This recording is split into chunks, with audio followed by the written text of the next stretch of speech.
Jo. Jo.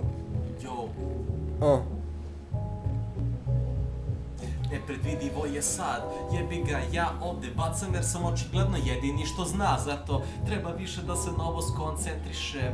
Jebi ga, sada flow operiše dalje zato što operišem kao doktor. Ovo što ja ronkam bit će sad stvarno dobro. Mogu ja da pričam ako treba i o kučkama, kako ih jebeno sve udaram sa rukama.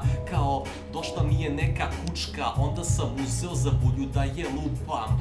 Onda bila je tu dobra guza, svarila se ubrzo i neka buksna. Bitno samo da se čadi vutra, da bi trebalo da se sada spali vuspra i da mi bude dugačka ko ruka.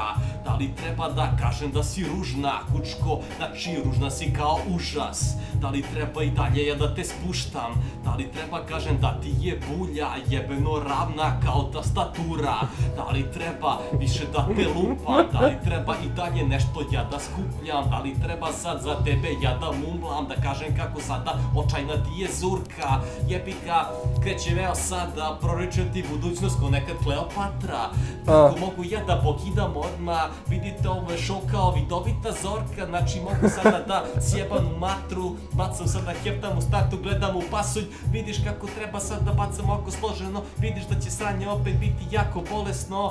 Jebi ga, mogu da se cimam jer ću da kažem da sam zasiktač jer imam lepru. Malo sam sada omašio, nema veze, dobro sam sada ja flow bacio.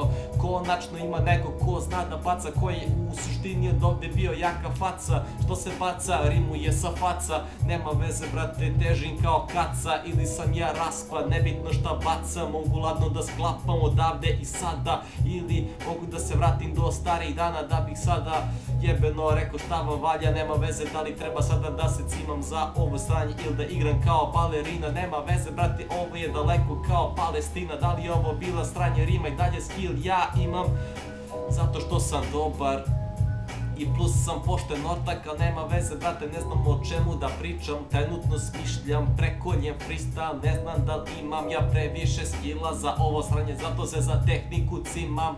Mogu sad te ošrafim ko zatvarač, Koza Nostra sada je ono o čemu ja želim da pričam, ali su dobre fore, ovde sam ko Michael Corleone, znači da sam jebeno boss kao Vito i da sam takav ostao pritom, plus imam kriminalne familije iz Borče, zato što sam jedini hip-hoper koji tamo vredi, a nisam kao debil. Freestylovi su mi baš korektni, neki kažu da sam prepotentan, ali jebi ga, ja sam ko Sveti Petar, znači da čuvam gore kapiju na nebu. Nema šanse da me nadjebu.